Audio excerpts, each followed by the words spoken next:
सभी को नमस्कार। करियर फर्स्ट चैनल पर आप सबका स्वागत है। दोस्तों, आज का यह matter Uttarakhand triple SC steno की परीक्षा में बोला गया मैटर है। मैटर को ध्यानपूर्वक लिखें और परीक्षा में मैटर किस तरह के आते हैं, किस क्षेत्र के मैटर आते हैं, उनको समझने का प्रयास करें और उसी के अनुरूप अपनी तैयारी को करते रहें। डिक्टेशन लिखने के लिए तैयार रहें। Ready, start. देश में बढ़ती बेरोजगारी की समस्या पर विचार करने के लिए देश के विद्वानों एवं बुद्धिजीवियों ने आपस में विचार विमर्श के लिए एक संयुक्त बैठक का आयोजन किया। उसमें इस बात की जांच पड़ताल करने के लिए एक उप समिति का गठन किया गया, जिसके सदस्य नवयुवकों से विचार विमर्श करेंगे और बेकारी की समस्या पर चर्चा के लिए देश की अनेक शिक्षा संस्थाओं का दौरा भी करेंगे। समिति इस बात की जांच पड़ताल के लिए प्रयत्न करेगी कि आखिर इस समस्या का समाधान किस प्रकार से किया जा सकता है और यह जो रोजगार दिलाने का लक्ष्य रखा गया था, इसकी पूर्ति के लिए क्या क्या आवश्यक कदम उठाए जाने चाहिए। समिति को इसकी पड़ताल करनी है कि क्यों आज हमारे देश में जनसंख्या वृद्धि के अनुपात में रोजगार नहीं बढ़ रहा है। योजना में निर्धारित लक्ष्यों को प्राप्त करने के लिए यदि कहीं कमी रह गई है तो उन लक्ष्यों की पूर्ति करने के लिए सभी आवश्यक उपाय किए जाने चाहिए ताकि उन कमियों को दूर किया जाए। समिति के अध्यक्ष ने इस बात पर जोर दिया कि देश के विभिन्न क्षेत्रों में इस भयंकर समस्या पर चर्चा होनी चाहिए।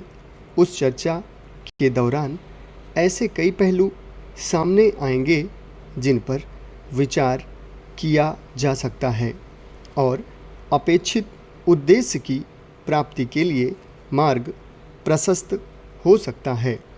बेरोजगारी की समस्या कहाँ पर है और क्यों, इसकी जांच पड़ताल हो जानी चाहिए, लेकिन इसकी जांच से पहले यह भी ध्यान में रखा जाना चाहिए कि आज देश में पढ़े लिखे नवयुवकों और नवयुवतियों की संख्या कितनी अधिक बढ़ गई है और लोगों की रुचि किस ओर है।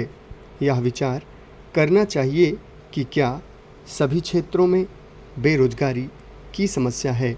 इस पर गंभीरता से विचार विमर्श होगा तो यह भी पता चलेगा कि हमारे यहाँ कुशल हिंदी आशुलिपिकों की भारी कमी है, जबकि दूसरी ओर पढ़े लिखे नवयुवक देश में बेकार फिर रहे हैं। उनको यदि इस काम की ओर आकृष्ट किया जाए तो इससे एक ओर उनको रोजगार भी मिलेगा और दूसरी ओर बेरोजगारी की समस्या भी दूर हो सकती है। इसी प्रकार अन्य क्षेत्रों में भी उदाहरण मिल सकते हैं। आज इस बात की चर्चा होनी चाहिए कि क्यों लोगों का रुझान शहरों की ओर अधिक हो रहा है।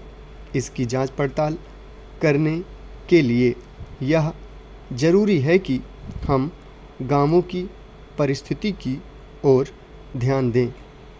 लोगों से विचार विमर्श करने के लिए जब समिति के लोगों का एक दल गांव में पहुंचा तो यह पता लगा कि शहरों में गांवों की अपेक्षा अधिक सुविधाएं हैं।